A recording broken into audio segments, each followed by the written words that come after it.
I've always been really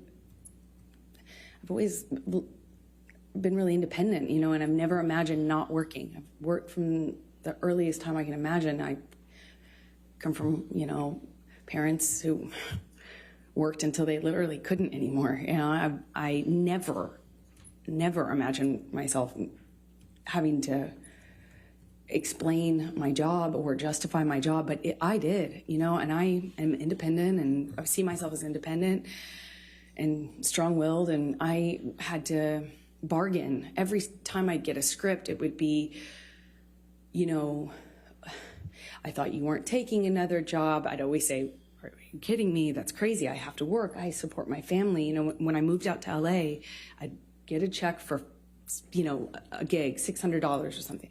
I'd save half for me, send half to my family. You know, I kept having to justify taking work by saying, I'm supporting my parents, you know, I'm supporting my sister, I'm supporting my family, I have to work.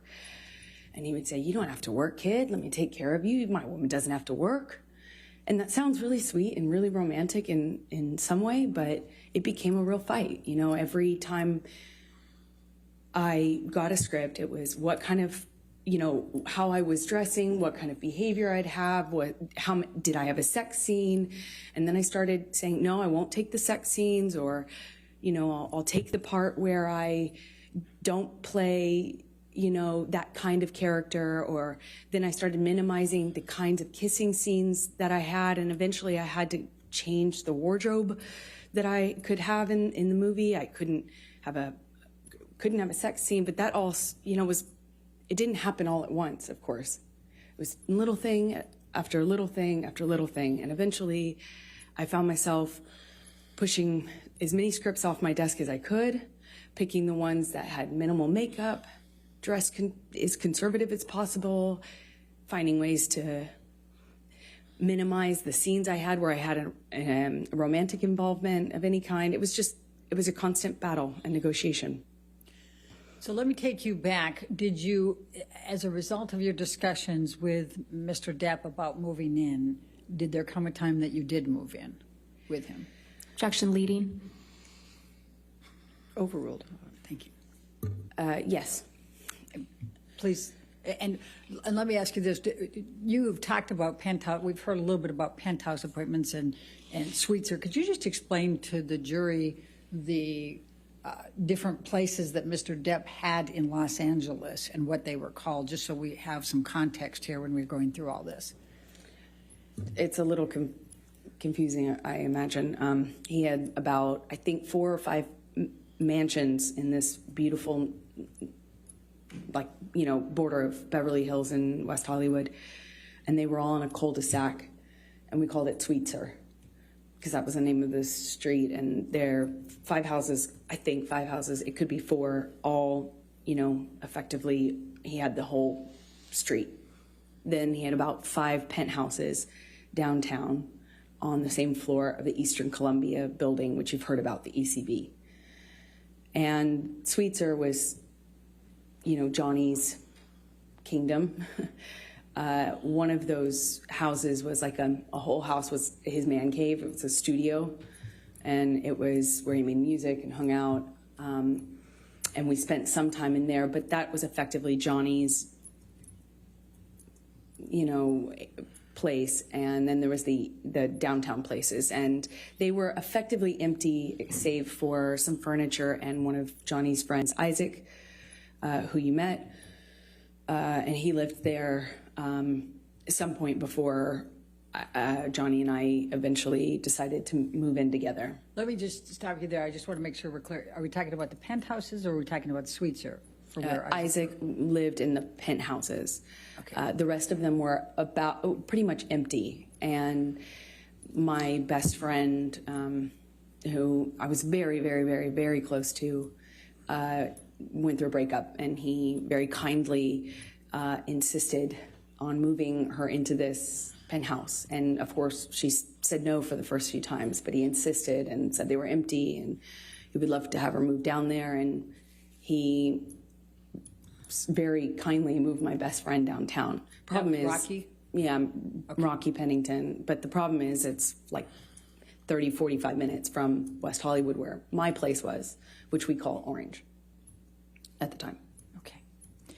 So when did you move into the penthouses? Shortly after he moved Rocky, my best friend, into the penthouse. So she was in one of these empty-ish apartments, and somewhere around that time, I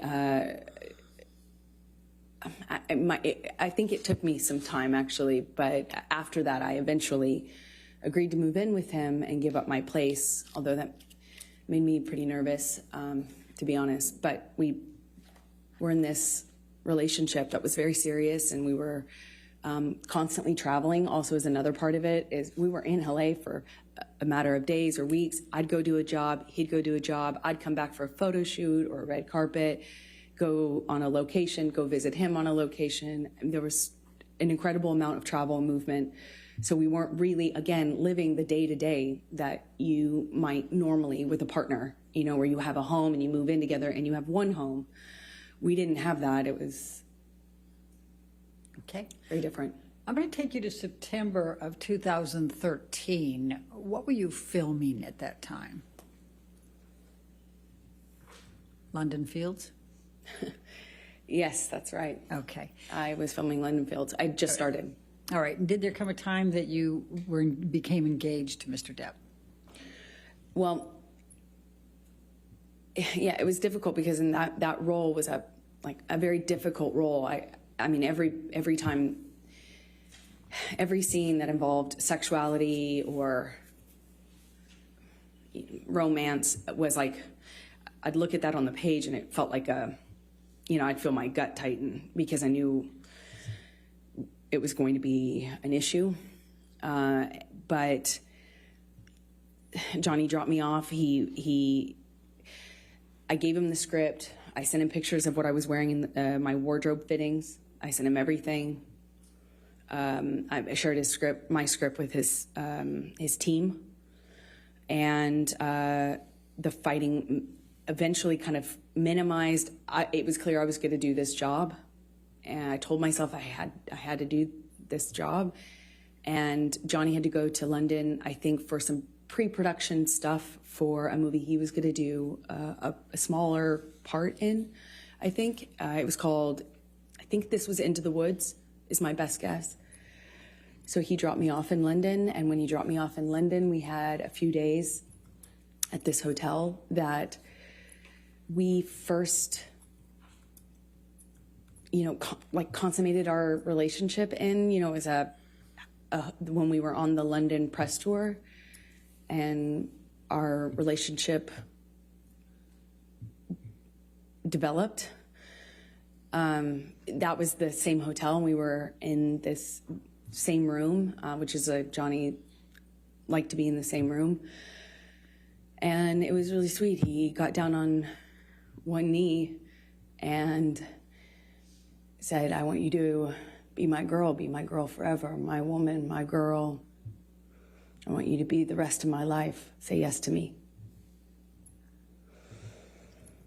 He said he wanted to spend every day.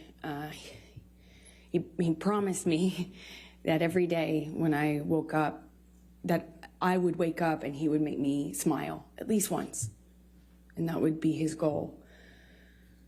And I looked into his eyes and I saw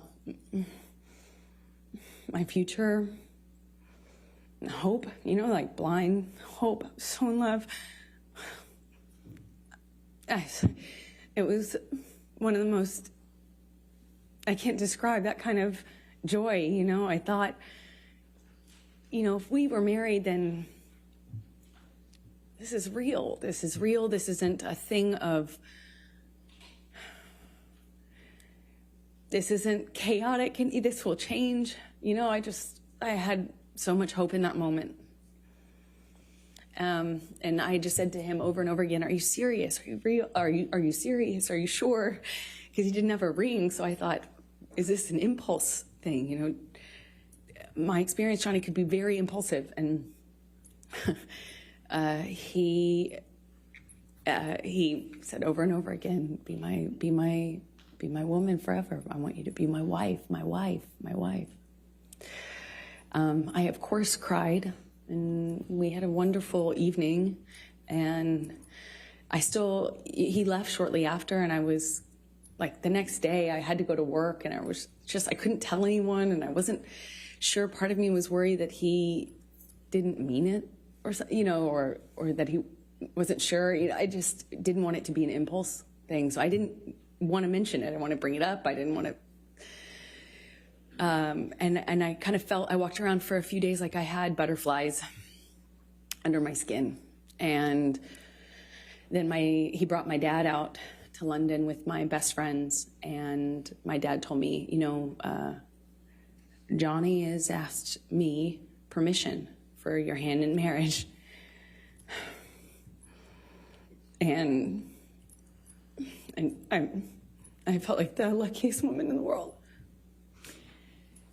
So while you were, please continue. So he reached out to other people and to me to that effect. Furious at me for taking meetings. There was one in particular I wanted, one meeting I wanted to take because it was a project in development with a sci-fi writer. And I remember I wanted to take that. These things were just, they were just constant fights. But in between them, when things were good between Johnny and I, he would be,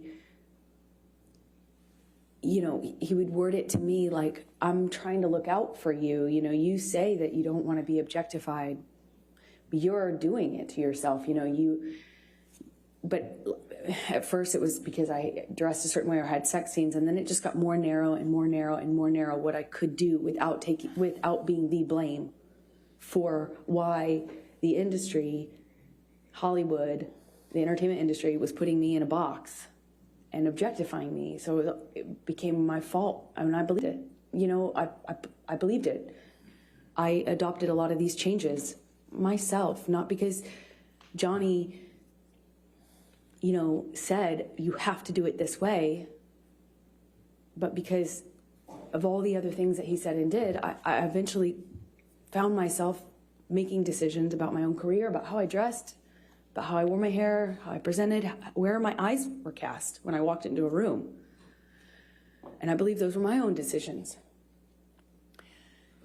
Amber, did there come a time in November of 2014 that you engaged in some couples counseling with Dr. Cowan and you and Mr. Depp?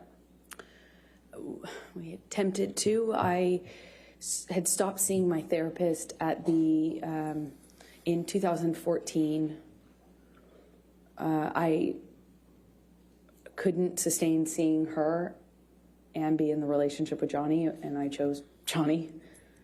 Eventually, Dr. Kipper introduced me to his close friend, Dr. Cowan.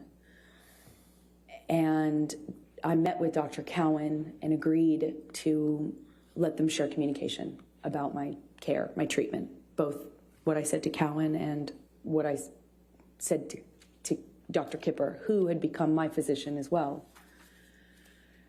He also put a nurse on me that would be my travel companion, and that travel companion would keep tabs on me and report to Dr. Kipper, who reported everything to Johnny. Objection, hearsay. Calls for speculation. I'll sustain the objection. Okay. So tell us about the couples therapy in November 2014. So Dr. Cowan, this man who is friends with Kipper, who's treating me, agreed to see Johnny and I together. And I don't know how many minutes of that went on before Johnny stormed out, knocked something off the table on his way out, and rolled a joint in the bathroom before storming out of the office, slamming the door. All right. So I'm going to take you up to December of 2014, and specifically December 17, 2014. And I'm going to ask you to take what, if anything, do you recall of an incident with Mr. Depp relating to Clive Barker? he was the sci-fi writer that I liked. Well, fantasy sci-fi writer. I kind of had a dream project based on a book that I loved of this author. He's just a weirdo genius, artist, writer, a movie. And I just remember I believe we were at the ECB. It was in December of 2014 when Johnny found out that I had this meeting scheduled, and was furious at me. Accused me of having this plan to sleep with this. He was mad that I was taking the meeting at this man's house, but the man was very ill, like terminally ill, and not able to leave his bed or his home. He was under home care and very ill. And the person who was introducing us explained to me how we had to meet, and I did. And that was a big problem for Johnny. At first, it was that he was concerned about my safety, and I thought that was sweet. And there is something that's I thought was sweet and romantic about that, but combined with the drinking, it was not very long before I was being accused of full on having this other plan to sleep with the writer in order to get this part that I was already being, basically offered to develop. And it was just this, he switched from he was accusing me of having this ulterior motive with this director, the director having it with me, then with this writer. And the important thing I can try to get across in this moment is that nothing I said, no amount of explaining, apologizing, accepting, not accepting, agreeing to not go, nothing worked. Nothing changed. How mad he was at me and constantly telling me I had done something wrong to deserve what was happening. Until, of course, he takes it too far, hits me too hard, breaks too many things in the house, and then leaves, which was the pattern. And he would leave and not have to deal with the cleanup. He never had to deal with the cleanup. He never had to deal with the destruction or see me or the house that he had destroyed. He never had to deal with my face the next day. He would just go. I called it splitting. He just split. And eventually I'd get an apology of some kind, or I would get an offer to have him come over. He would offer to come over and talk or give me my peace or give me my goodbye. And in many ways, I found myself accepting that, knowing it was kind of false pretense, because I too wanted to resolve it. I didn't want him to think I was sleeping with this sci-fi writer. I didn't want him to think that I was this slut he said I was all the time. I mean, part of me really wanted to believe that he didn't mean those things, and I wanted to get to that part of him that would tell me he didn't mean what he said and that he was acting this way because he was messed up, and the cycle would repeat, I suppose. Was there any physical violence on or around December 17, 2014? Yes is the answer to your question. I don't really remember what happened in that fight. I remember more afterwards. I remember how apologetic he was for it. I remember him telling me he took it too far. I remember him saying he'd never do it again. And I remember wanting to get to Christmas. Christmases are hard, probably for everyone. And I remember it was close enough to Christmas that I was tired. And I wanted to be in I wanted to be in a kind, gentle, peaceful state for Christmas. I didn't want to go through a breakup at this time. I didn't want to, that's what I remember of that time. Let's bring up Defendant's Exhibit 321, Michelle.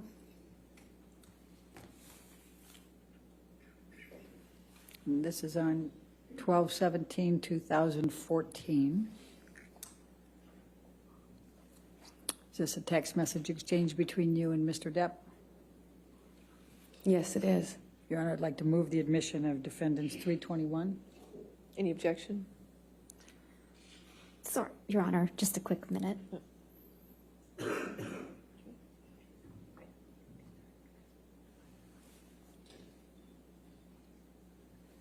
Your Honor, no objection. All right, 321 in evidence. You can publish it, please.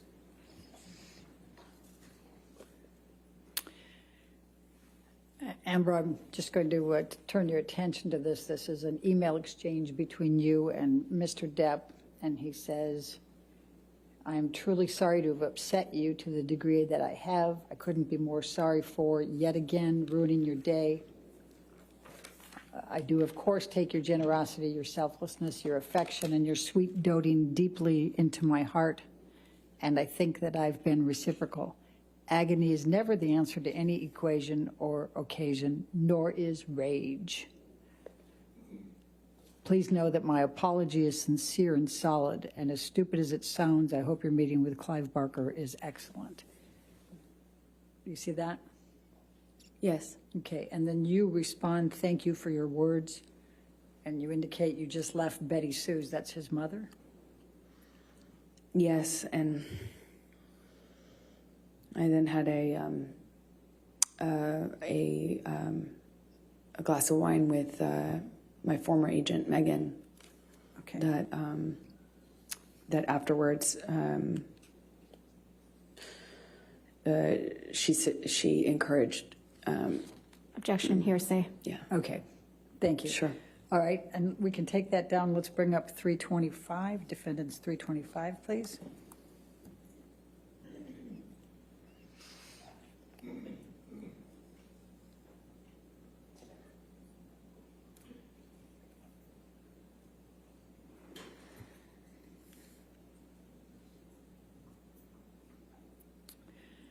And this is an email exchange the following day, 12/18/2014, is that correct? Yes. Okay, Your Honor, I'd move the admission of defendants 325. It's already in, oh, it's already in, Your Honor. My apologies. We'll get that figured out at lunch. With what redactions? It's already in, It's so. been in evidence. Does anybody over there have the list of evidence that's already in evidence? Yes. Okay, we're making sure. Ours indicates it is. It's in. It's in evidence. Without redactions, Your Honor? It is. It was redacted. I don't know what Well, it was redacted to. The redactions don't. Can someone pull it up? Is that's how it is in evidence, Mr. Murphy? We can check. We'll check our copy. Thank you.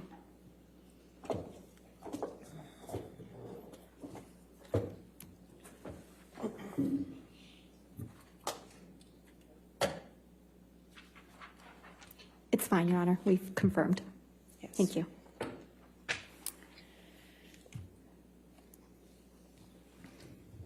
All right. right. It can be published. Thank you. That's-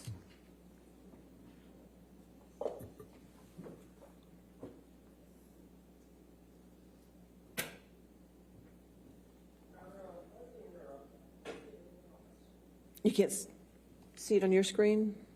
All right, we'll take care of that during the break. If you could just share it there. Oh, get it? Okay, thank you. All right, go ahead. Okay, thank you. So this is from Mr. Depp, right? Says, it's a way, I've let it go too far, went too far. Do you see that? Yes, I do. I always regret it when I jump, or worse, when you jump. I don't want to be conditioned to continue that behavior. Therefore, I'll put in heavy work with shrink. What is your understanding of what he's referring to as shrink? Psychologist. Objection calls for speculation. Did you have an understanding of what he meant? Yes, I knew exactly what he meant. And what did he mean? Shrank is shrink. What did he call shrink? Johnny called shrinks, meaning of psychologists, therapists, shrank. Okay. I'm sorry for being less, for your disappointment in me, for my behavior. I'm a fucking savage. You see that? Yes. All right. Gonna lose that, gonna lose that. The devil is all around, right? Now, you respond to this, and of course, before you go there, and he says, I am well aware I should have been bigger at the moment and that it will never again manifest in negative experiences. It can be done. What a killer concept to visualize. Do you see that? Yes, I do. And you respond, I love you, I miss you already, correct? That's right. Right. And what, if anything, is that consistent with the cycle that you have described? Well, the language he used after particularly violent episodes was savage, monster, devil.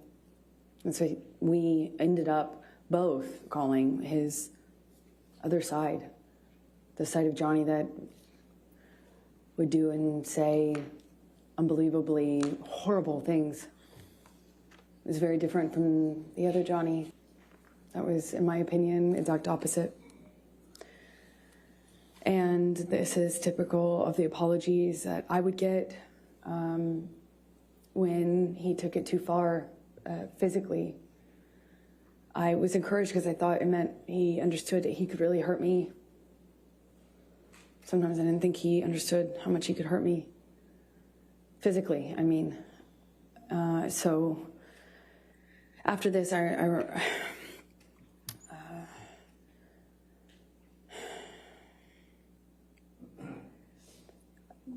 had a visible bruise. I don't remember where, but I remember what other people, well, I can't say that, what they said, so.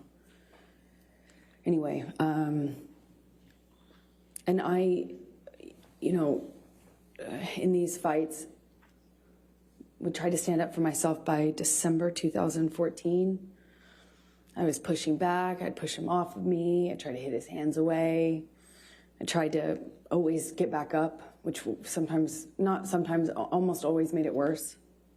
Always seemed to provoke him. But I tried. And worse, I would yell at him. I'd scream at him. I'd call him ugly names. So ashamed of the names we'd call each other. It was awful. It was awful. We both got into that pattern. It was so, I felt so angry that this was happening to me, and it just felt so unfair, It felt like nothing I could do. Felt like nothing I could do would change the sobriety patterns. Felt like nothing I could do would stand up for him, and nothing I did made him stop hitting me. Nothing. So, I tried for over a year, maybe two, of just not responding physically, not responding verbally, just staring at him. I tried to freeze. I tried to go to a different place. I would try then lashing out verbally. I would try to threaten that if he hit me again, that I would call the police. The police were called several times, but I tried to do everything. I even threatened to leave him, and tried to leave him, and nothing was working. And I think by this point in our relationship, we're both saying awful.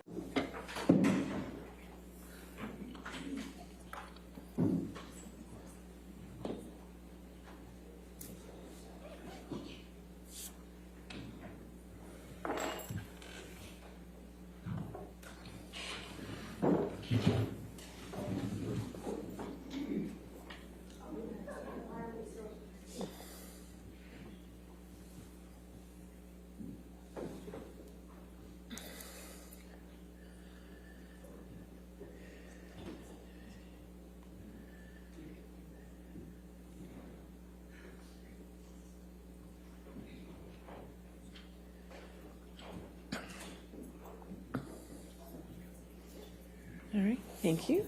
All right, you may be seated. Your next question. Thank you, Your Honor. Michelle, can you bring up Defendant's Exhibit 236, which has already been admitted? Thank you.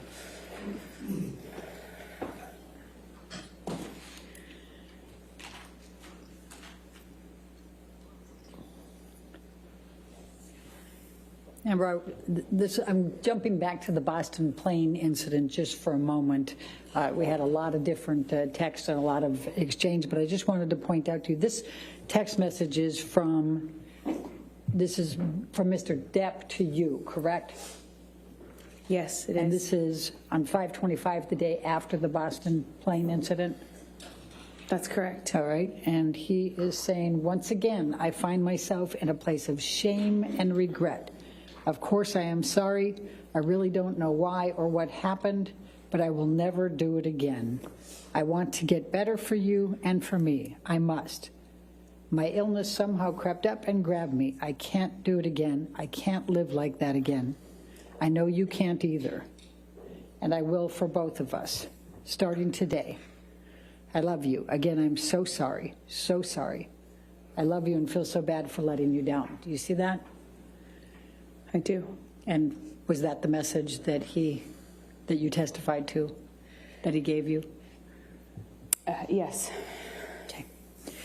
All right, now I'm going to jump back to where we left off. We're up in January of 2015. Danish girl, you're filming in London, is that correct? Yes, that would have been January 2015. Okay. Now, we heard some testimony from Isaac Baruch earlier about a telephone call that you had with Mr. Depp. Do you recall that call? I do. Can you please tell the jury and remember to tell them what Mr. Depp was saying on that call? And you can give the back. I didn't mean to cut you off on the context. Go ahead. Is it okay to... The nature of the conversation was pleasant.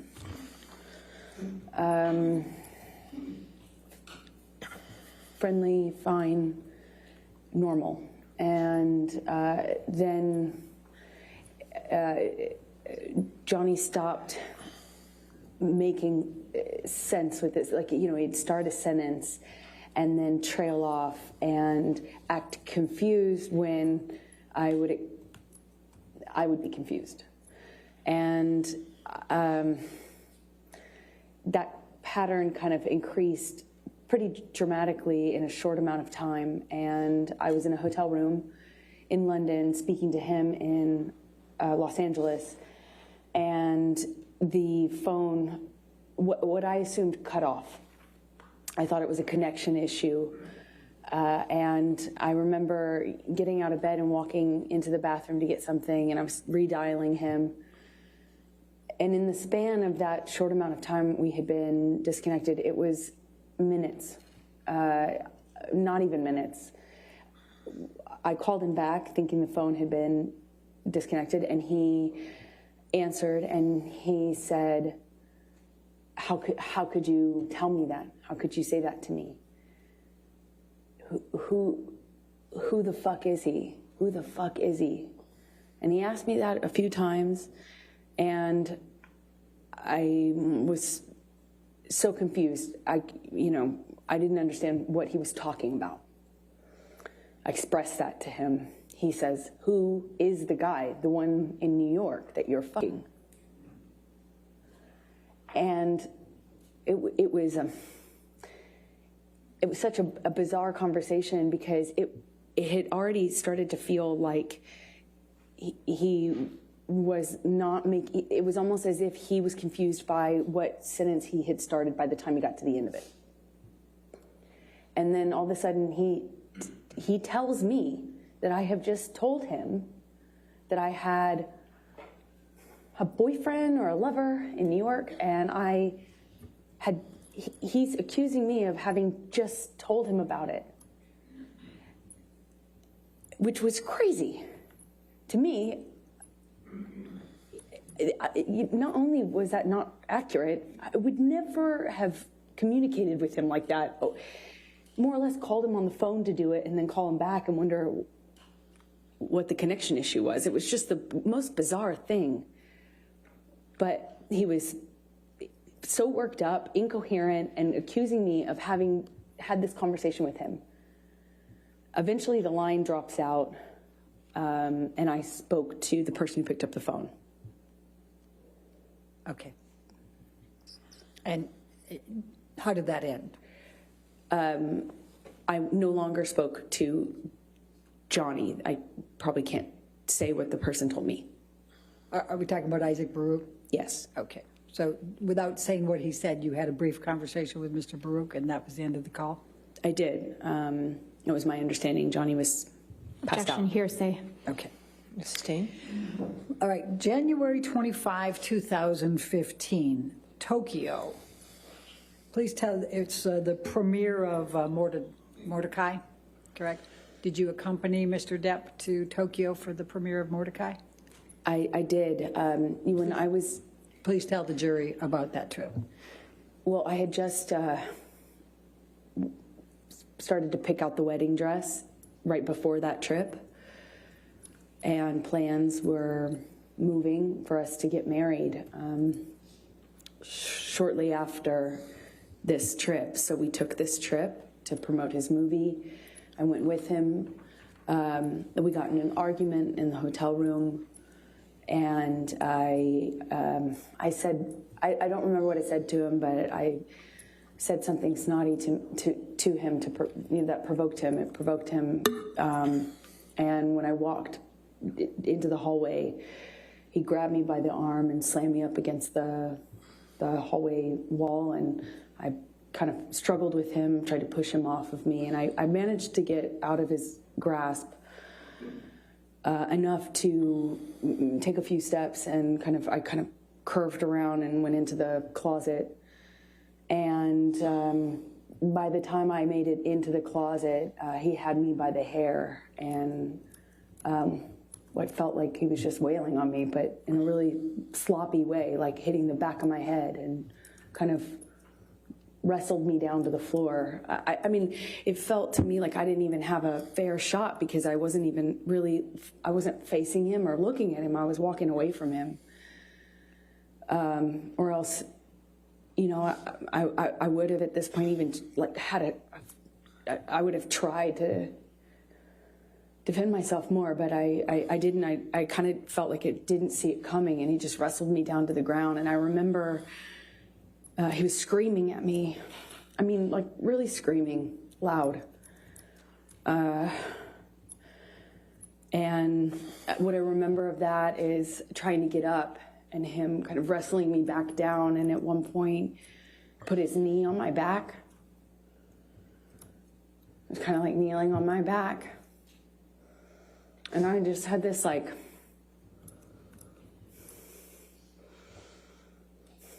struggle with him.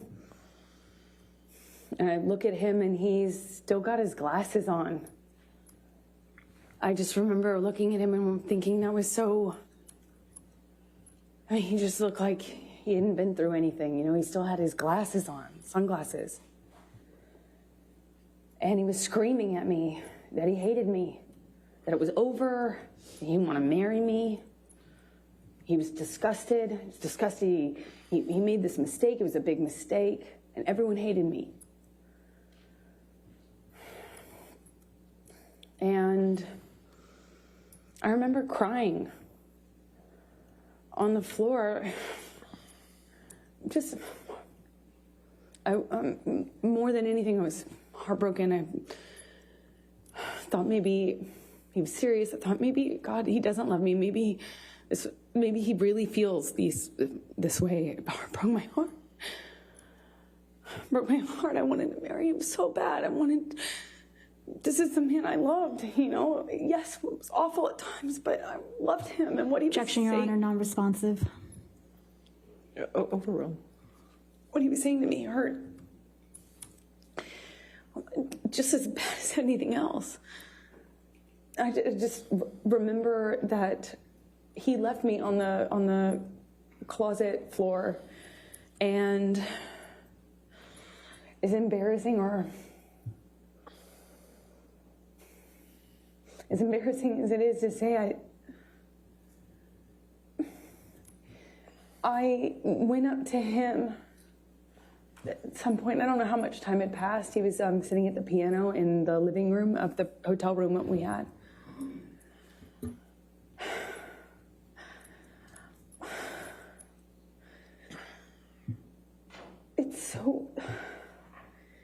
I know it may be hard to understand. It's hard for me to hear myself say, but I just wanted it to stop. I wanted things to just be okay. And I just sat next to him on the piano, and I just laid my head on his shoulder, and of course I was mad, and felt it was horrible what he'd done. But on the other hand, I wanted us to be okay. I could just put I could put the physical stuff in a box, and I just kept going back on how much I love this person. So just put my makeup on and went to the premiere with him and walked the red carpet with him. And I remember in the car checking my phone obsessively for pictures because my dress was backless. Of all times to have a backless dress. And then I was just looking at pictures of us on the red carpet. It was surreal because I was checking for bruises and making sure that there would be no marks on me, and we just looked like this other thing on this red carpet when it was just...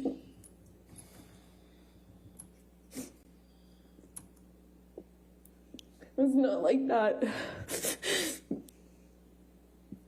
It's embarrassing. It's hard to... I'm sure it's hard to... Objection, Your Honor, non-responsive. All right, I'll sustain the objection. Next question. I'm going to take you to February, the next month, 2015, to your wedding. Can you please tell the jury about your wedding?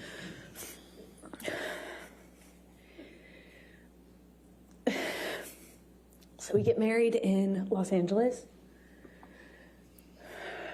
I get a sense that it was a wedding, running around Los Angeles. I was getting married that day, and I remember running around I went to therapy and, got ready, and Johnny and I met at the Penthouses downtown, and I wore a white dress and a veil, a bobby pinned in my hair. And I walked out of that penthouse. I met with Johnny in the hallway, and I thought he looked so handsome, and he seemed happy,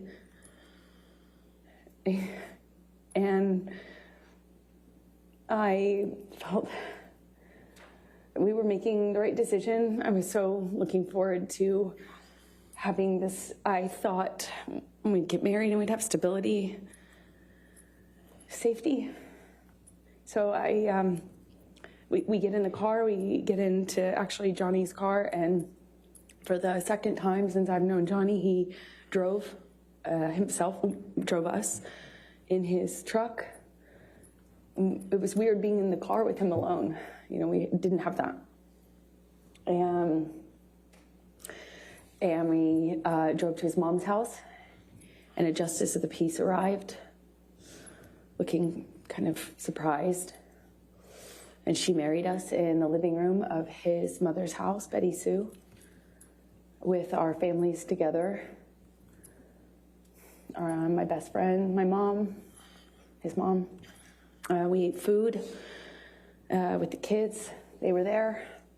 And we had a wonderful evening, and then got up and got on the plane either the next morning or the day after, and flew to Johnny's Island.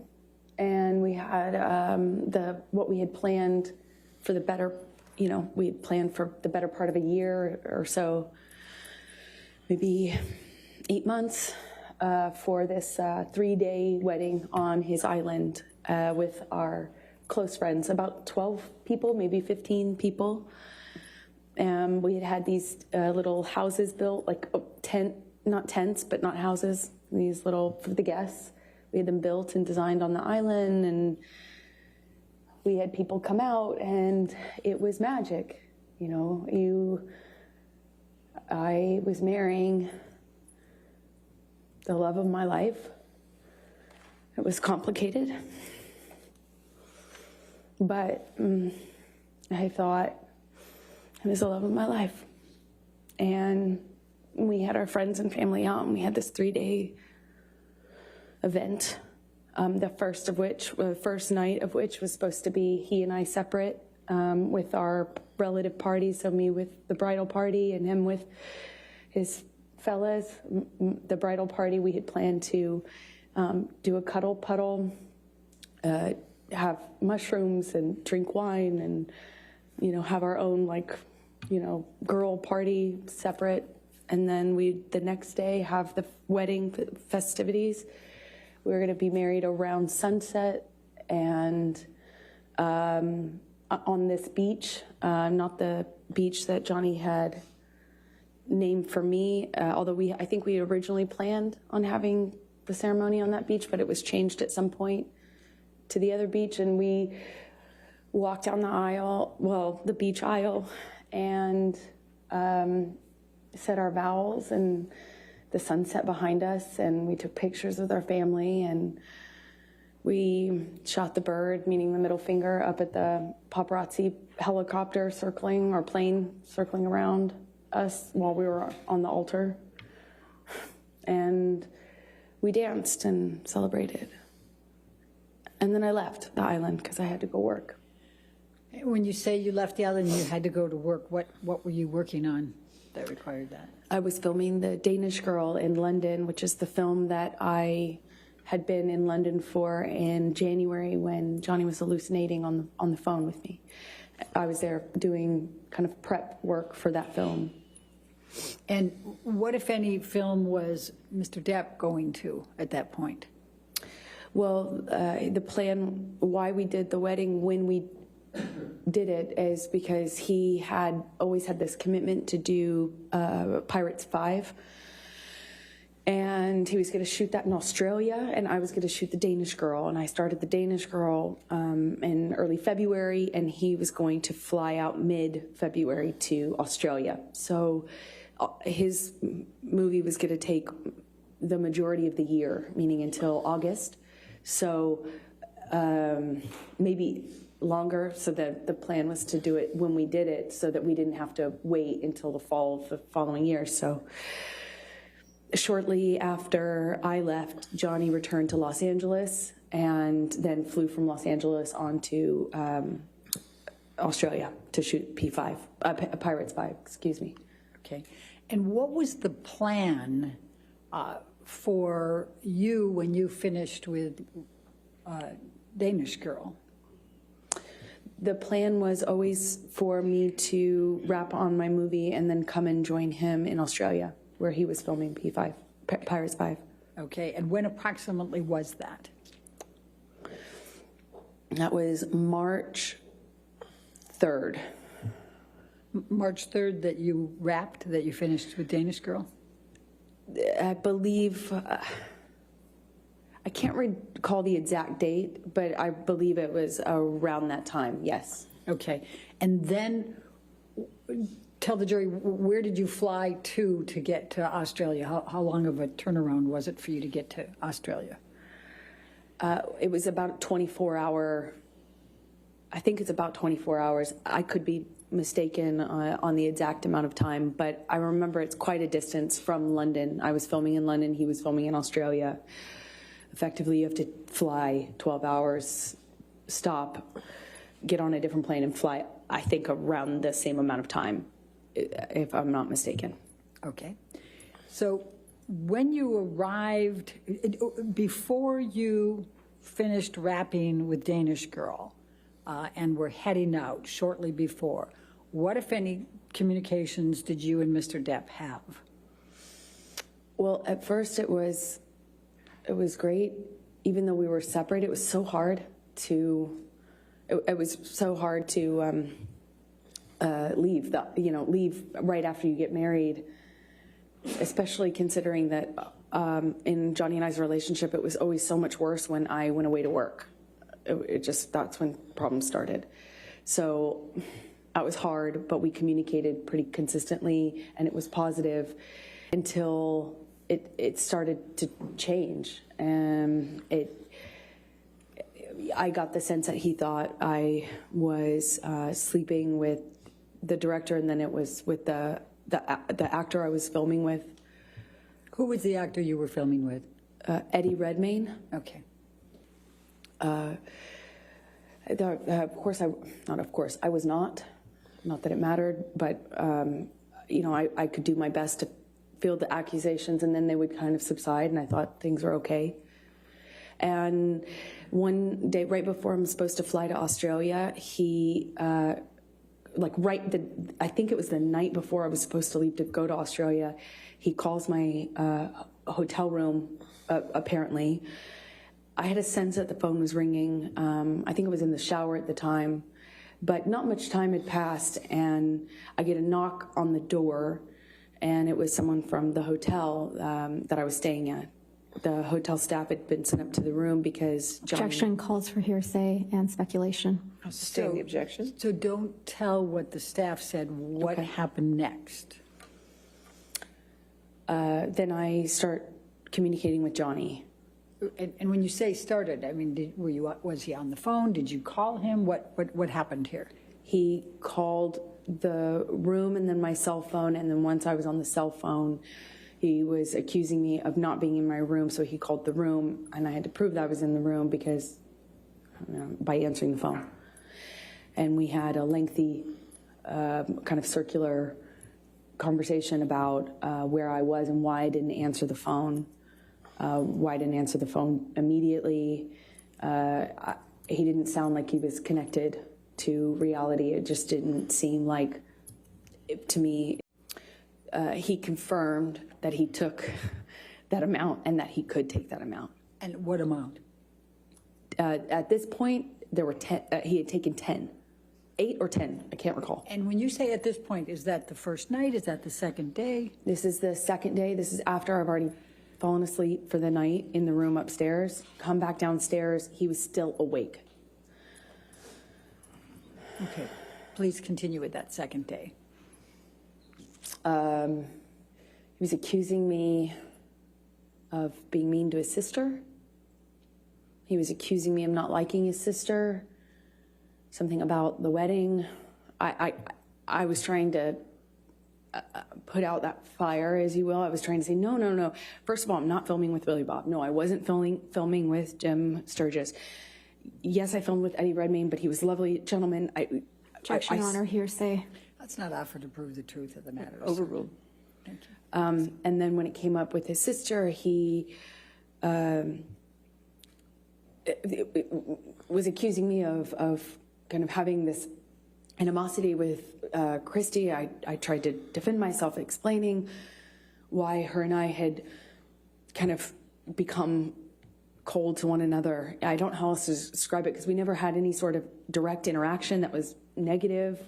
We never had any sort of confrontation or anything, but I did my best to explain to him what I could answer to that accusation. And at one point he, I mentioned that, well, I can't say what I mentioned. He, as a result of that phone call, picks up the phone and calls his agent. I don't know why, still to this day. He calls a few people. I don't know who's on the other line. I just heard his side of it, and he's screaming at them. I got a sense that it was money, that he felt people had been stealing money from him, and that the studio had been ripping him off, and that he was calling himself like a whore, or he had been whored out. He seemed like he was upset, but I did not, at this point, this is maybe early evening, it was before the sun went down on the second day. I remember he took the phone at one point and called my divorce attorney. I had at some point prior to this, got a divorce attorney, or not a divorce attorney, a domestic relations attorney to do a post-nup, because we got married in February, and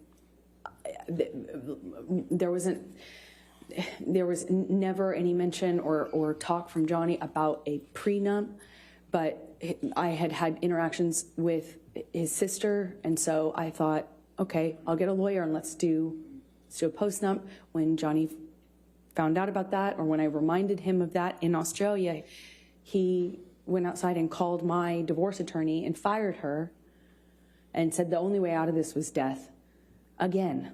And I heard that already at this point, March 2015, probably 25 times. So he's screaming at her. He calls his agents. I hear him talking incoherently, screaming incoherently at my lawyer and his agent. He comes back inside, and I genuinely didn't know if he was still mad at me or if it was about me at all. I didn't know. It didn't seem like it was connected to reality at all. At some point shortly after that, I have been saying to Johnny, you need to sleep. Let's eat some dinner, baby. Let's relax. Please, like, calm down. In my head, I was thinking that it would genuinely change if he just got some sleep. He needed to sleep it off. He needed to come down off the drugs. Clearly, the combination of what he had taken pill-wise with whatever else he was hiding from me was not good. I had recognized that sort of delusion. I had recognized that sort of unattached to reality rage. I had recognized the patterns of those kind of loops where he's yelling about things that aren't even being discussed or talked about. I knew already that he just needed to sleep it off, clean up, sober up. And I thought we could. I remember I went to the fridge, I got out the steaks so that they would be ready to cook. And I got out some of the food I was going to put together for dinner. I went upstairs. I don't know if I came back down in my nightgown at that point or if that was shortly after, but the next thing I remember is coming downstairs and looking for him. We had an interaction that I can't really describe. It didn't make a lot of sense to me. He was just belligerent, throwing things, screaming at me. And I realized I was back on the chopping block. I realized it was back, I realized that the arrows were pointed at me again. And I tried to defend myself. I was explaining, trying to say that. Objection, Your Honor, hearsay. It was not for to prove the truth of the matter. She hasn't even said it yet, but try not to say what you're saying unless it needs it for context or something. Try to say what he's saying. I'll sustain the objection. Okay. He was just belligerent. I don't know how to describe to you because it wasn't making sense. It wasn't making sense. I don't know how. I don't know how the immediate next string of the next part of the violence actually even initiated, but again, he has me up against the wall, and I remember this time he slams me up against the wall hard. I mean, I hit my head hard. And this is a wall next to the, I say kitchenette, but it's more of a bar. I remember there were these cooling fridges, and I remember kind of being slammed up against those. I remember pushing him off of me. I remember the name calling, the whore, the slut, the fat ass. I remember a lot of name calling.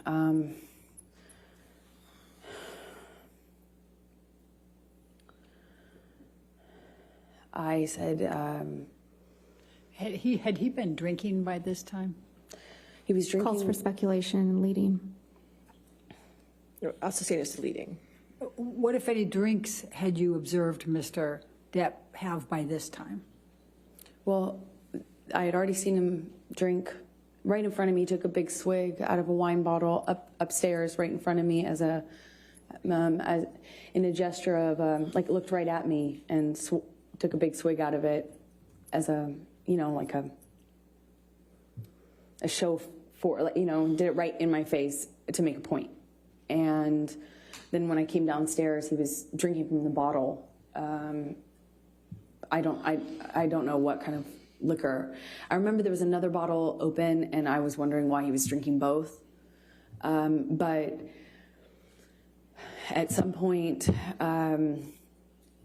he had me up against the wall next to the cooling fridges, and I remember slamming my head up against the thing. He had me by the neck, squeezing my neck, and it got really nasty. It went from like, oh, no one likes you, no one likes me, everyone warned me about you. That's what it was. He started to tell me that everyone had warned him about me, and that he wished he had never married me, wish he had never met me. No one liked me. You know, it sounds childish, but I remember feeling really hurt. And then at some point, I shoved him hard to get him off me. And he shoved me back, and he said, "Do you want to go, little girl?"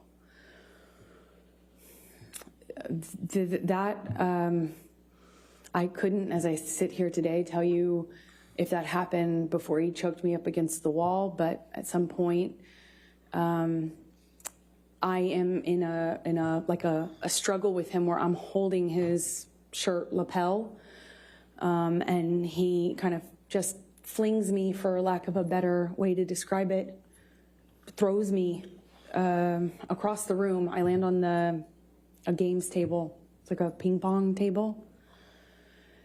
And I don't know if I was holding on to him or if he pursued me separate, but he gets on top of me on the games table and is just whacking me in the face, like repetitive. We struggle on the games table. I don't know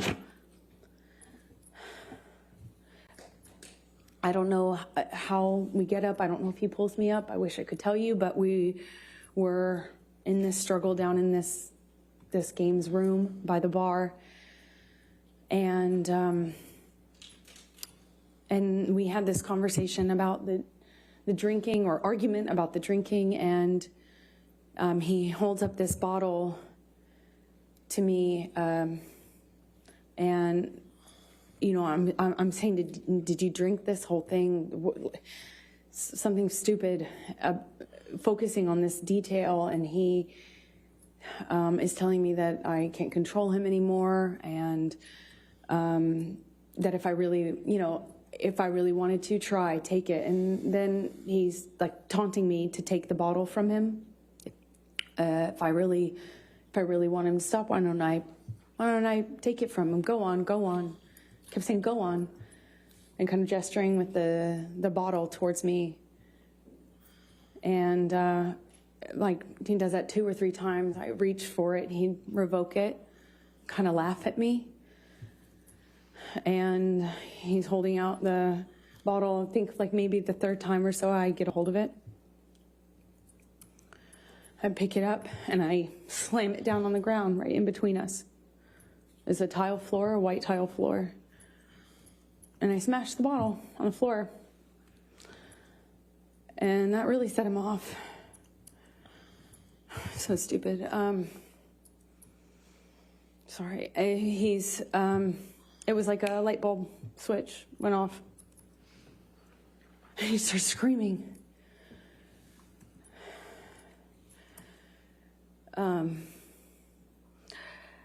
I don't know if he backhanded me or hit me normally. I don't really recall, but I remember it sent me down to the ground.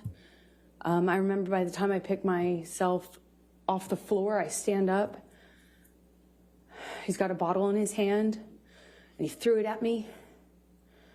It missed, thankfully, but I kind of pulled myself back into the bar area. I don't know how much time passed, but at some point he had a broken bottle up against my face, neck area by my jawline, and he told me he'd carve up my face. I don't know at what point in the evening. I couldn't tell you what sequence-wise when that happened, but it was terrifying. It wasn't the first time he said that to me. He said that to me on the plane as well. But this time he was holding a broken bottle to me. I honestly don't remember if I threw anything in his direction. I don't think I did. I just remember him having me by the nightgown. I remember him flailing me, throwing me around. I'm flailing. This is after there were some bottles broken on the floor. I think this is actually after, again, forgive me, I wish I could remember the sequence, but it's flashes. He's throwing these bottles at me. I remember retreating. There were also cans, like soda cans, beer or soda cans, and they're coming at me one after the other, and I keep pulling myself into the bar area. There's a bar behind me in like I don't know, like an L shape. He's standing in the only way you can exit, so I'm kind of trapped in front of this sink, surrounded by bar on 3 sides with him in front of me-ish, kind of front off to the left, and he's throwing these bottles one after the other, and I can feel glass breaking behind me. I remember feeling one of them go by my head really fast. I mean, a real velocity. I remember being terrified. I remember I couldn't move. I couldn't go anywhere. I eventually, I don't know, he ran out of things to throw. I think that's how I moved myself towards the exit.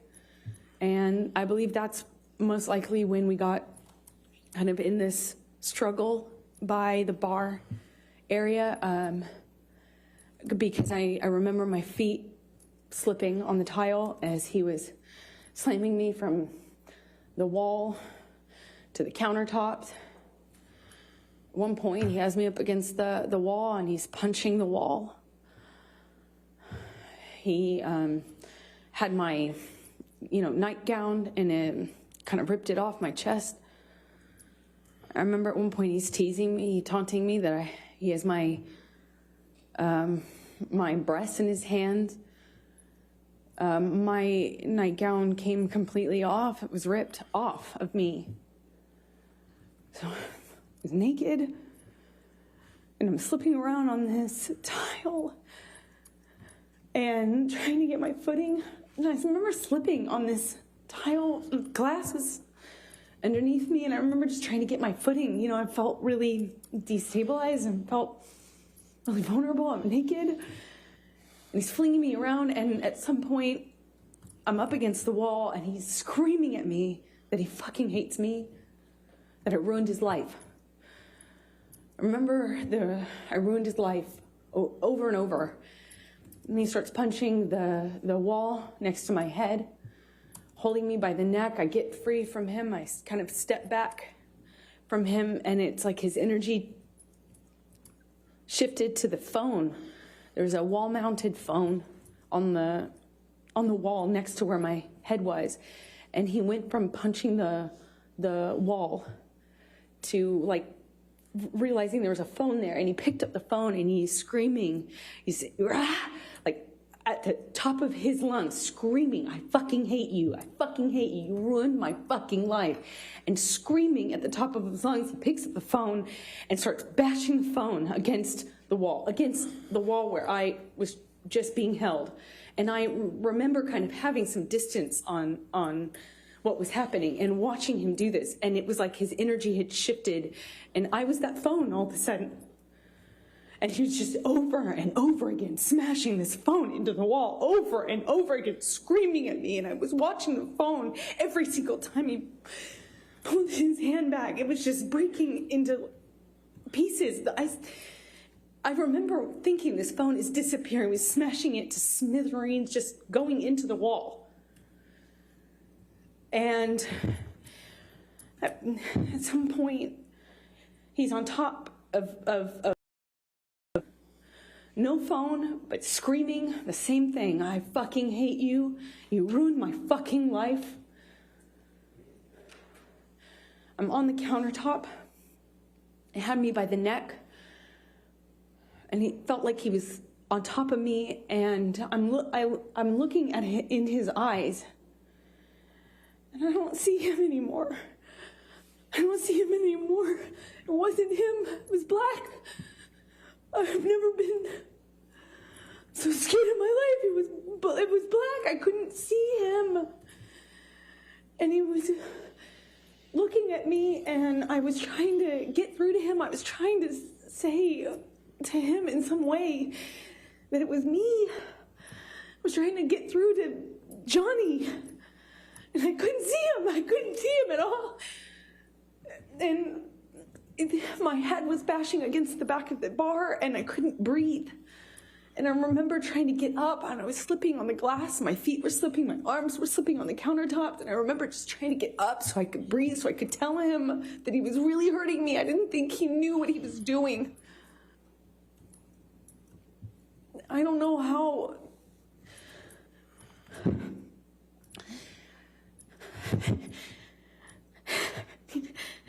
Sorry.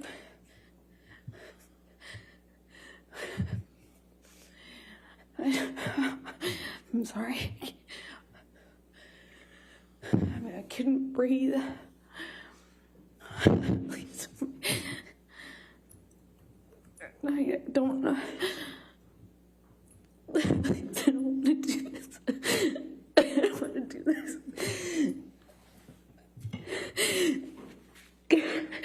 I couldn't breathe. I couldn't get through to him. I couldn't get up. I couldn't get up. And I don't know how that ended. I don't know how. I don't know what happened next. I don't understand.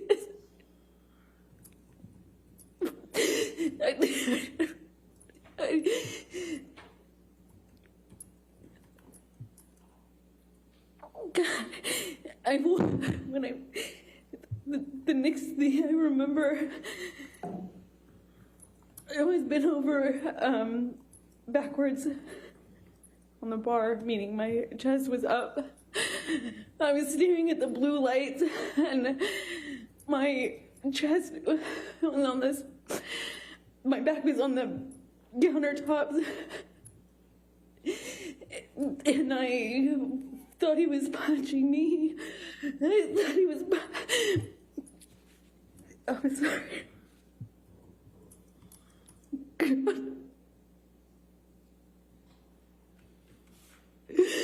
He was.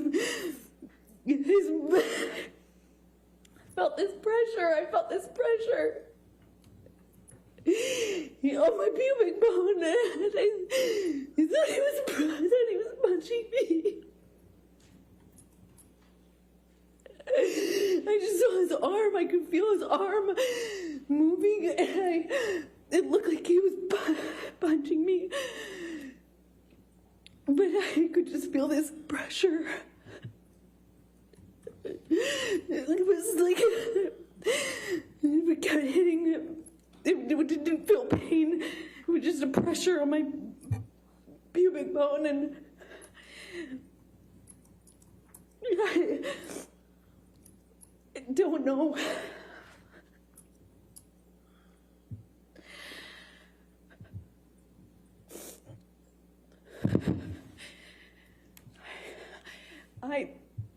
I don't remember what I said.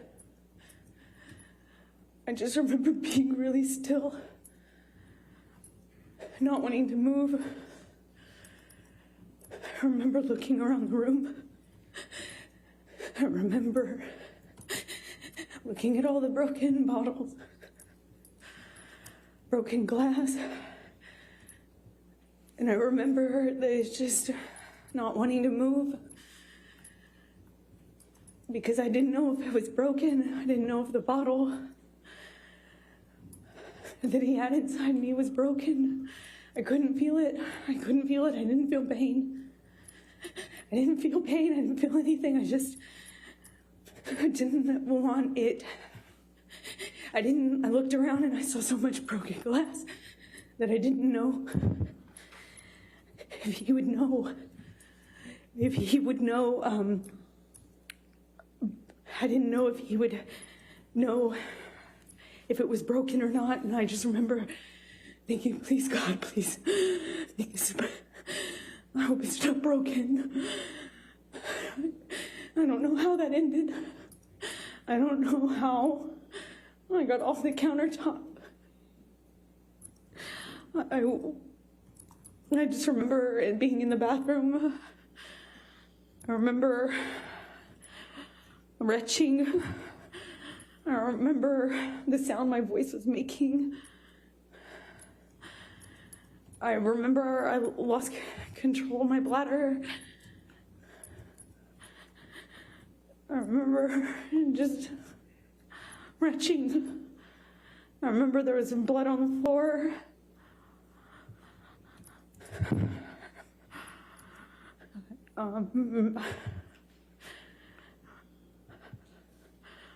I got up at some point.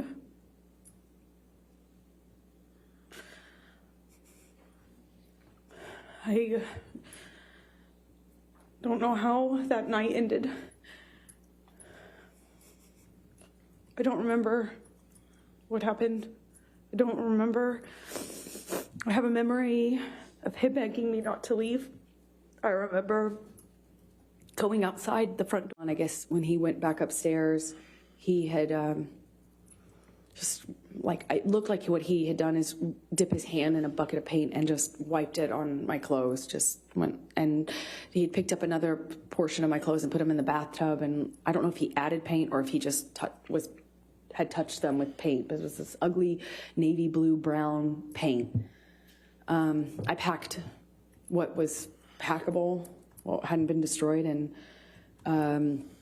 eventually left Australia with Ben King, who you met on the way there. Let me stop you there because I want to ask you some more questions about those 3 days, and then we can talk about Ben King and going home. So, do you recall what bottle Mr. Depp was drinking from and then had that back and forth with you and you threw on the ground? Objection, Your Honor. Compound leading. Sustained. Do you recall what the bottle was? No, I don't. Okay. Do you recall whether it was wine or liquor? It was liquor. The wine was upstairs. Okay. Do you recall what color Excuse me. it was? Well, I believe it was white, clear, but I can't be certain. I think it was clear. Do you remember whether it had a handle on it or not? No, it was a normal bottle. I remember because he was holding it like this and gestured to me to take it. And I did try to reach for the bottle. It was a normal size, but for the life of me, I can't remember what brand. Okay. When you woke up that third morning and came out of your room, what, if any, food did you see? Oh, yeah, I forgot about that. Objection, Your Honor. Leading. Overruled. There was mashed potatoes smeared all over the bedroom door, on the wall, in various places. But I remember opening the door and being really confused at first as to what it was. It had little specks of green in it, I assumed to be spinach. And throughout the house, there was food rubbed in places, just countertops, walls, doors, as I mentioned. And later that evening, I found the raw meat that I had left out, the steak, all over the house. There were pieces of it. It was cut up. And he had ripped my nightgown into pieces, into shreds, and wrapped the meat up, wrapped the steak pieces up with my nightgown. It was this really beautiful burgundy silk nightgown that had this black lace trim. I ironically got it from Dr. Kipper for a wedding gift.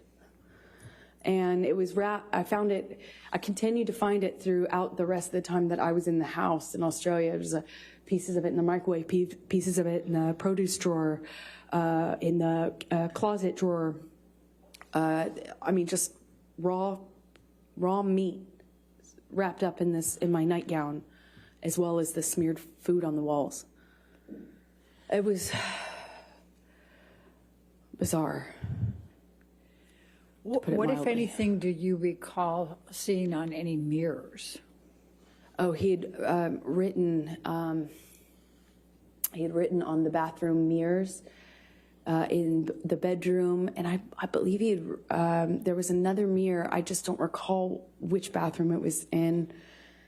I suppose it was the one that I went to, which is on the very bottom level, where I was retching, for lack of a better way to describe it. I think it was in that bathroom that he also wrote on that mirror as well. What, if anything, do you recall? In blood and paint, sorry. I'm sorry. What, if anything, do you recall of any lampshades being written on? Well, he wrote on messages to me, things to the effect of go-getter, horror sort of thing, that sort of language. But calling me easy, calling me a slut, calling me, just things about ego and what a whore I was. But it was hard to make sense of it because it was clear he was just out of his mind. It was, he wrote on a back of a pillow in blood, and you can tell because it dries like in this ugly brown color. He wrote on the walls going downstairs. Like it took in fact, you could see where it looked like he had run out of blood because the messages became, the markings became clearly letters, and the letters kind of became like I could see where he had clearly run out of blood or it wasn't bleeding enough and went and got paint. And then it became paint and blood. You could see both. You could see where he went back with it. Same with the mirrors. I could see where all the dried blood was. And then I could see a different set of markings with paint and some other material. So I'm going to go back to the time in the bar, and I know this is very painful. Do you recall what Mr. Depp was saying to you when he had the bottle and was pushing it against your pubic bone? He said that he would fucking kill me. He said, I'll fucking kill you. He said it to me over and over again. He said, I'll fucking kill you.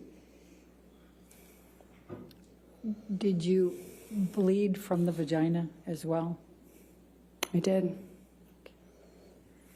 And did you experience any pain later? I wasn't thinking about that. I was heartbroken. Eventually, I realized that I could be hurt because I was bleeding. But I convinced myself it wasn't broken and that the bottle wasn't broken or else it would be a lot worse. And the discomfort I was feeling afterwards just paled in comparison to how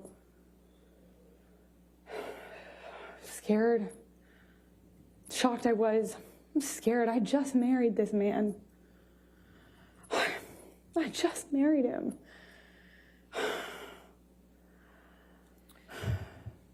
And forgive me for asking this, but I need to just make sure the record's clear.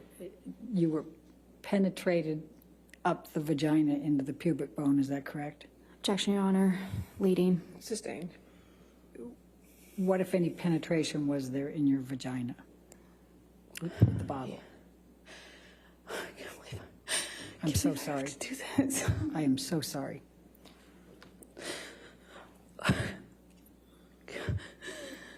Johnny had the bottle inside of me and was shoving it inside of me over and over again.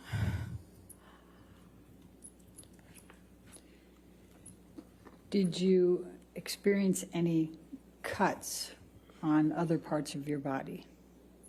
My forearms were cut. My bottoms of my feet were sliced up pretty good. Did you have any other bruising or swelling? I had a bruise across my jaw, I suppose, from one of the many times he clocked me in the face downstairs. I think I just didn't make a record of anything else. I'm going to ask you to turn to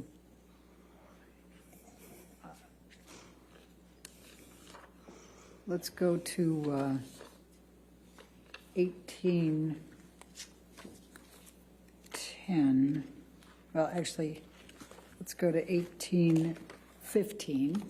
Michelle, if you can bring that up. Defendants 1815. And I think these are all in, Your Honor, so if we could publish. Yes, they can all be published.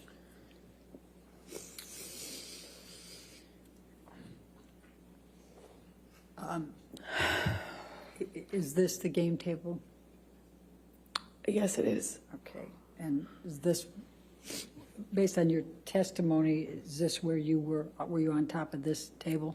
Yeah, that he briefly got on top of me and was pushing on my throat, actually, at some point when I was on the table. I had forgotten about that. And this, though, looks like it is after a lot of the stuff was cleaned up, because it didn't look quite like this. Okay. And did the table collapse? Yes, it did. Objection, Your Honor, leading. Sustained. What, if anything, happened to the table? The table collapsed underneath me when Johnny threw me into it and got on top of me, or fell on top of me. I honestly don't know which one. If we could look at 1816, please, defendants.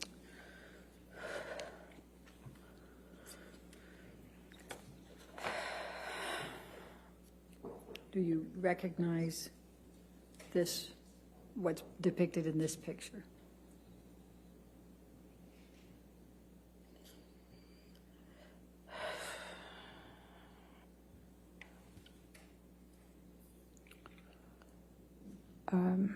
Yes, What is it?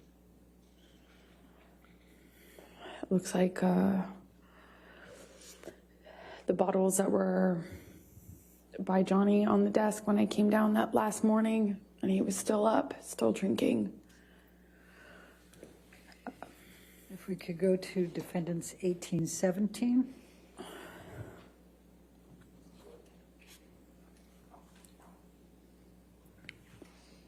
The bottle shape. The bottle shape. Oh, I'm sorry, go ahead.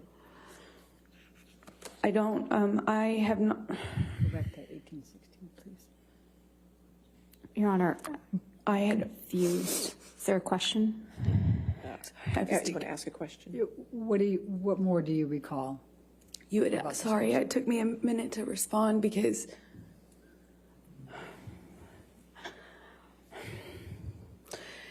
it's hard. It took me a minute to respond because I had not remembered seeing the bottle that Johnny was using on me. I didn't have a memory of seeing it. And this picture, I wasn't aware of until just the other day, yesterday, the day before. And I felt my stomach tighten up, like I was going to be sick when I saw it. Because even though I didn't remember seeing the bottle, what I had remembered is a pressure, like something square, which is why I thought he was punching me. I was feeling the square, something firm hitting me, like butting up against my pubic bone.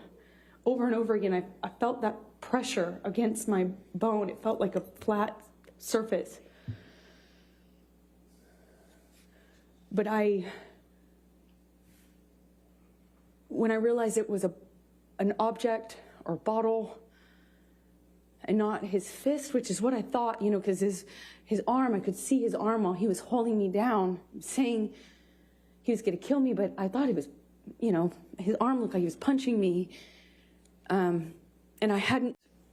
Area or this picture? Yes, it looks like one area of the bar. Obviously, this is sometime later because all the liquid is dried up. It was quite slippery. I was slipping all over that tile. That's how I know. Okay. Looks like a lot of the glass has been cleaned up almost. Okay. And then let's go to 1818. Actually, I think I'm that's... sorry, which? Yeah, I don't have that. That's not in evidence. Yeah, that's a duplicate. Let's go to 1819. My apologies. Okay.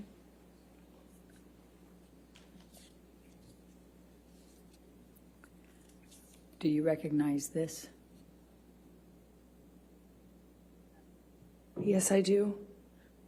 What is this? This is close to where my feet were when I was dangling off the counter. When he had me on the countertop by my neck, my feet were slipping on the tile, and I just remember my feet. I remember feeling glass underneath my feet and slipping. I couldn't get up.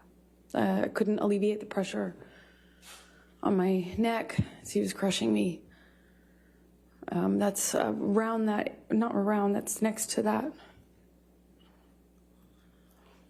All the way at the end of the picture is the bar where I was standing when he was throwing bottles at me.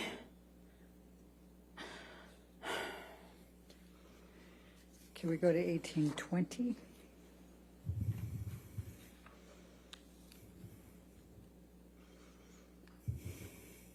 Do you recognize what's depicted here? The area. Yes, that's to the left would be where the wall-mounted phone was. Right to the left of that. To the right of that is the little L-shaped bar that I was telling you about, where I was trapped. And when you say to the left of the wall, I'm what do you sorry. mean? Is it off the picture or on the picture? so if you're looking at this picture, imagine up and to the left at person height, at site height, was I don't know if it was antique, but it kind of looked old-fashioned, like an old-fashioned heavy. It looked heavy. I didn't pick up the receiver, but it looked heavy when I was watching it break. It looked like these really heavy excuse me, it's really thick, heavy, not plastic, but like a Bakelite or something heavy material on it. That's my best guess. So that would have been to the left, and then to the right would have been the very end of the bar that you just saw a picture of. All right, let's go to 1821, defendants.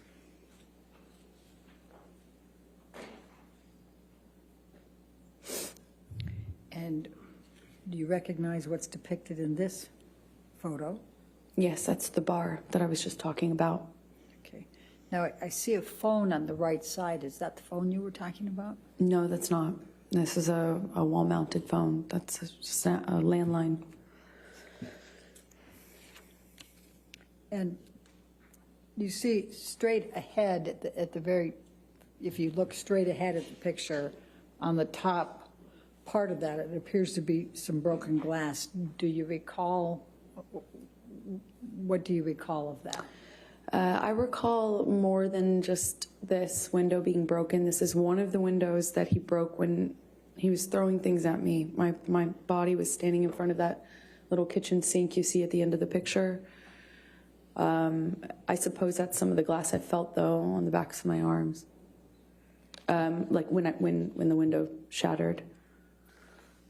Okay. go to 1822. 1822, I don't have in evidence. 1822 is not in evidence. That's exactly why I just went over here. Let's go to 1825, I think. Is that the next one, Your Honor? 1825 is in evidence. I'm not sure. Okay.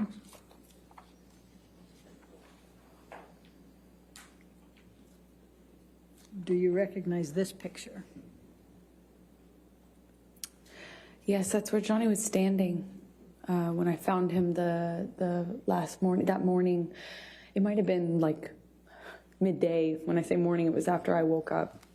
It was certainly not early morning. And he was standing at that desk, behind the desk, with the Manson blaring. When I found him and told him that I was going to call 911 if he didn't call Jerry. If you look in this picture, there appears to be a lampshade down below. Do you recognize that lampshade down below the table? That's one of the lampshades Johnny wrote threats or messages to me on. Okay. Then let's go to 1827.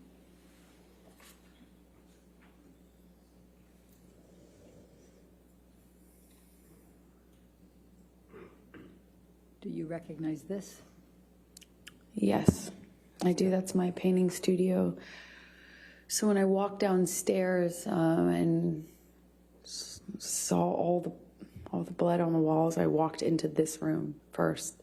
That's where the stairs empty into this room, kind of my painting area. And those are the canvases that he repainted. And do you see, if you look by the white tablecloth table to the right of that, do you see a lampshade there? Yes, I don't know if that's the same lampshade or another one. Okay. Then let's go to 1828.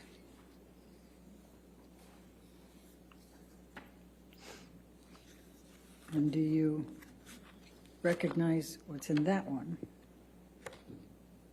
I do. Those are were my paintings. That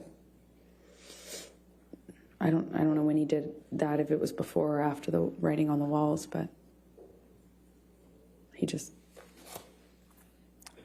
ruined them. So I just want to make sure, so the painting canvas that's dark colored, there's two of them there. Well, there's two or three smaller one in the center, and that was his daughter. I was trying to paint a portrait of, and that was untouched. Okay, and then, but just so we're clear, the one directly in front of you that looks like it's just a lot of dark colors, was that dark colors before, or? Objection, Your Honor, leading. I said, was that dark colors before? I'll sustain the objection. What, if any, change was there on that canvas? Oh, I'm a terrible painter, but I'm not that bad. That was not my painting. It was the start of a portrait, and he changed it dramatically. Okay.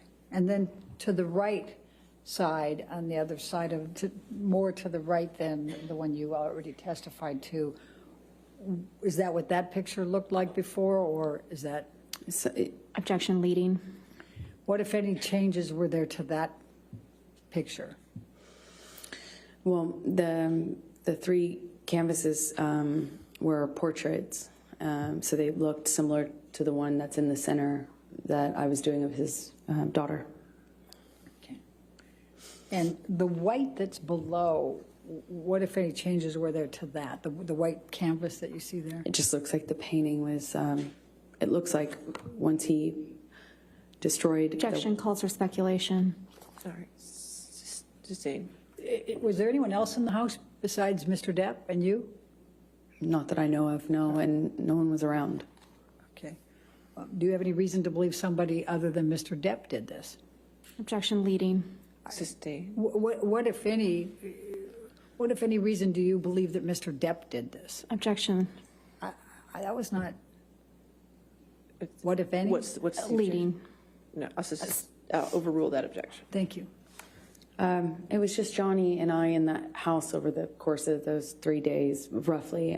There might have been somebody, his assistant or something, come on the first day or second day, I can't recall, but for the majority of for the entirety of what I've been describing to you, it was Johnny and I in that house. And did you do any of this? Did you No. create any of this damage? No. I'm also going to take a look at the white tablecloth to the right there. And also, Johnny was covered in paint, so to answer your question fully, that's also how I know. All right. So I'm also just going to draw your attention to that white tablecloth over there. Does it appear to have some paint on that as well? Yes, there was paint all over the place, to say it plainly. Now, the painting that you indicated, there was a large penis, I believe. Where was that? I believe it was just, like if you're looking at this, I believe it was on the wall, almost right next to the painting directly center that we're looking at. That's my best recollection, but I can't be entirely sure. Okay. Let's go to 1828. I think that was 1828. Oh, 1829, my apologies.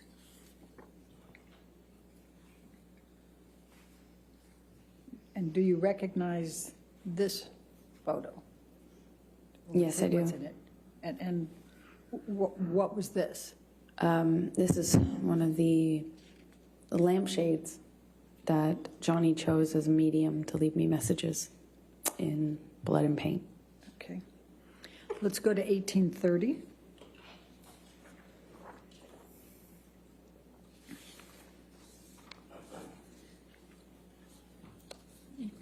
Do you recognize this? Yes, that's one of the bathroom mirrors. Okay. And if you could just look to the left, and I'm going to go ahead and circle it over here. You see red and black there. Would you agree? Yes. Okay. And there were some questions that were asked earlier about that red. What, if anything, did you write on this mirror? I didn't write anything on the mirrors. I was as confused as anyone in hearing that testimony. And based on looking at this area that I have circled, is the black on top or underneath the red? Objection, Your Honor. Calls for speculation. Leading. I'll sustain the objection.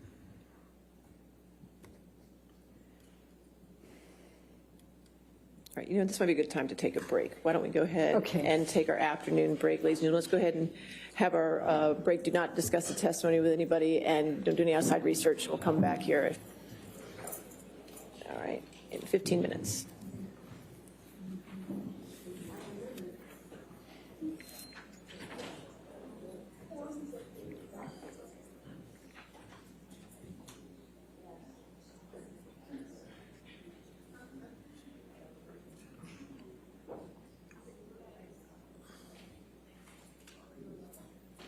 All right, so we'll come back at 4:02, okay? Thank you, Your Honor. All right, thank you. All right.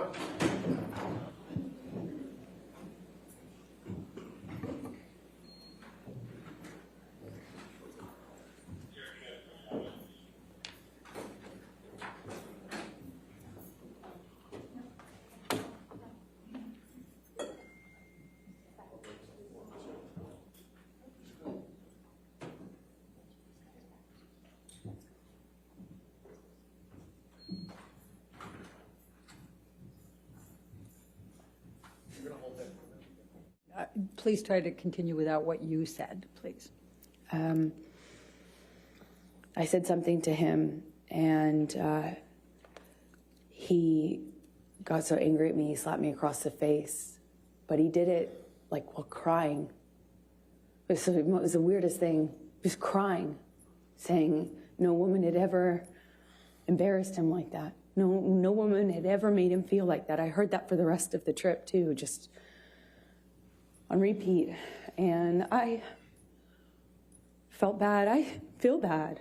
Still feel bad.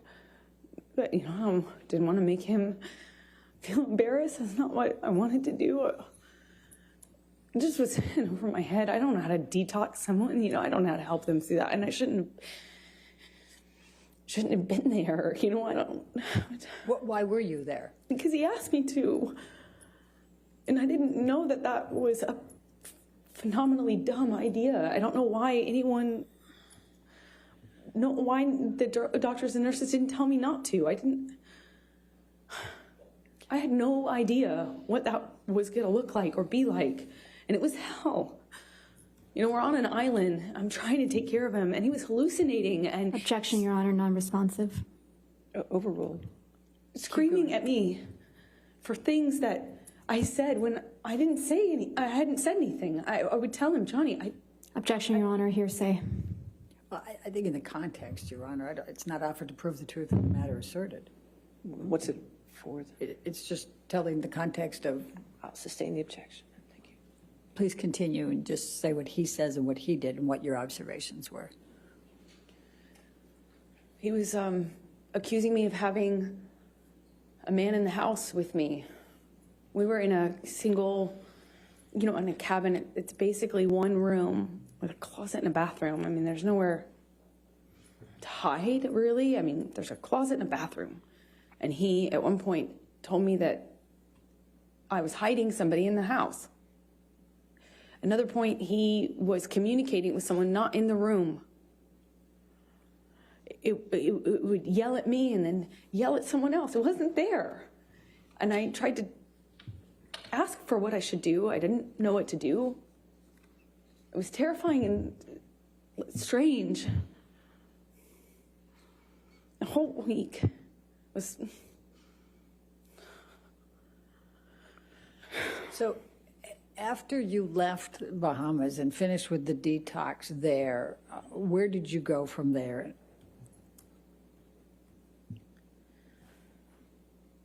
We, meaning Debbie Lloyd,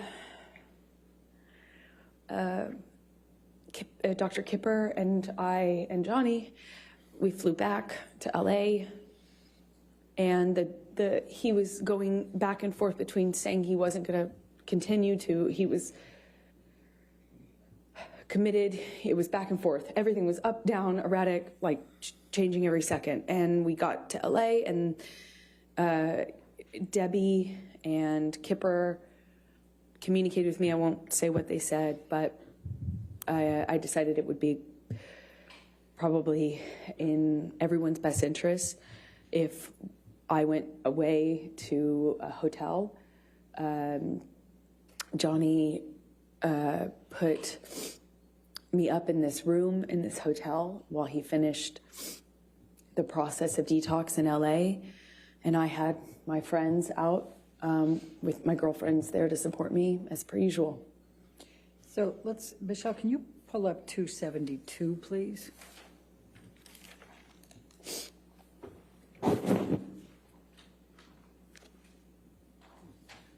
And after you both returned to LA, did Mr. Depp communicate with you by text while you were apart, while he was finishing the detox? Yes, he did. Your Honor, I'd like to move the admission of 272. Any objection? Yes, Your Honor, to the first message. Excuse me, Your Honor, to the You second. mean the response? Right. Okay. It's just present sense of impression, but I'm understanding Your Honor's Yeah. rulings on that. Okay. So If you want to redact it, can we that's fine. redact that second message?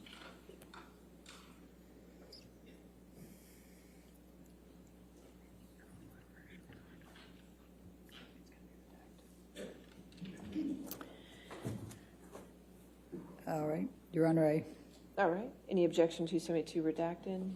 No, thank you, Your Honor. All right, 272 is in evidence, and we will publish.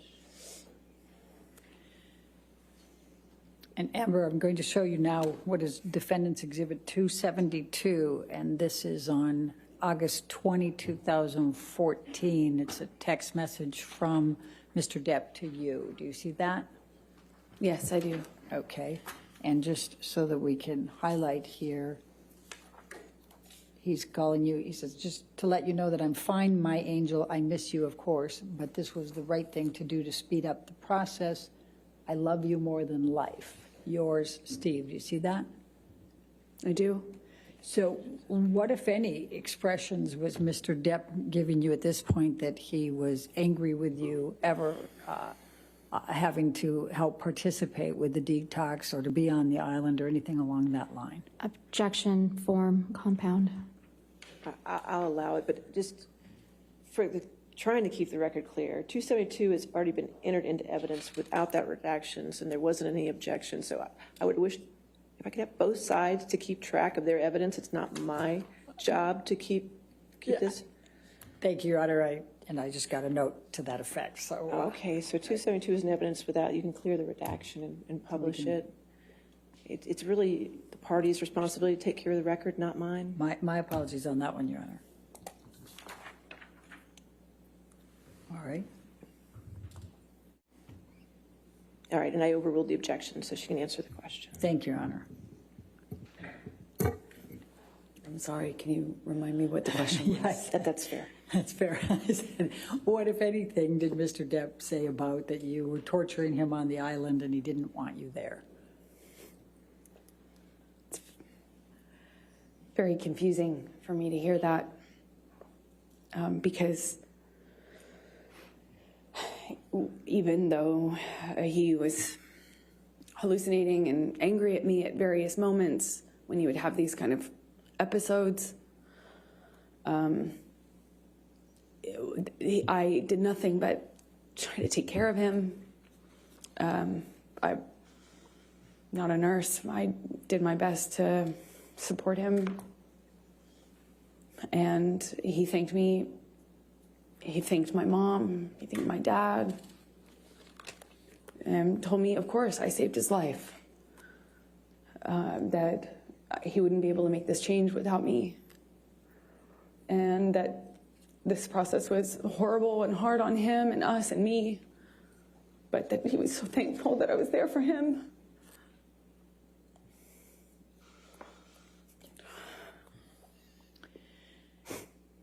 Okay, we can take this down now, Michelle, thank you. And I'm going to take you up to September, October of 2014.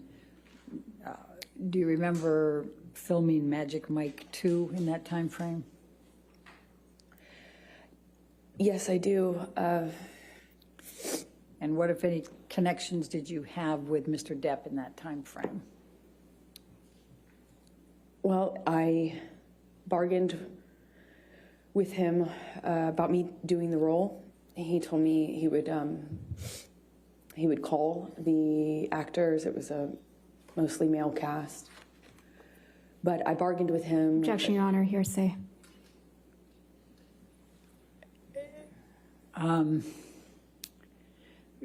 Don't say what you said, just say what he said, okay? Mm-hmm. He reluctantly kind of agreed to me working on this movie or taking a job. He was filming a different movie in London at the time. I wasn't going to play a sexualized character. I wore no makeup or minimal makeup in the movie. No sexy clothing. No kissing scenes. No sex scenes. So I went and did that film in October of 2014 in Georgia while he finished his movie in London. And then at some point he came out to pick me up in Georgia and was there for my last day or two of filming.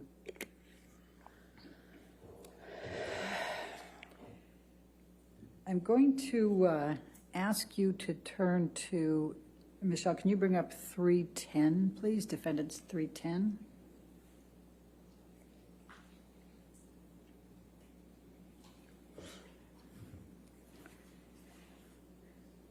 Did you have communications with Mr. Depp about auditioning for another role in this time frame? Objection, Your Honor. I'm going to object to the exhibit. That's hearsay.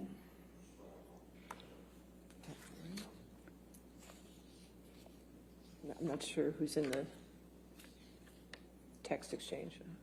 It is a text exchange, Your Honor, so, but the green is Mr. Depp. And the one I'm most focused on is on the second page, Your Honor, the top. The green bubble on the second page? Yes. All right, so just that text? Based on Your Honor's rulings, yes. Any objection to that text? No, thank you, Your Okay, Honor. if we can get that redacted.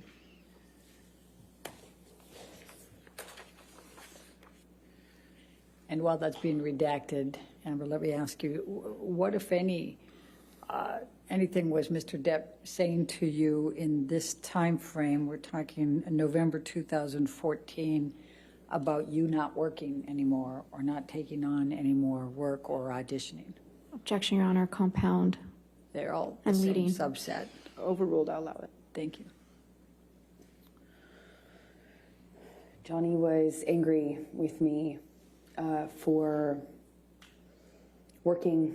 I finished my job and I needed to eventually find another job, meaning a movie, to work on, and he was furious at me for, he found, like, we call them sides, they're just pieces of an audition, pages, and he found something that had been sent to me to consider auditioning for, and he blew up at me for, yeah, I think what he said to me is that I didn't tell him, that I didn't ask him, and that because he didn't know about that audition that I hadn't done yet, that I had been hiding it. And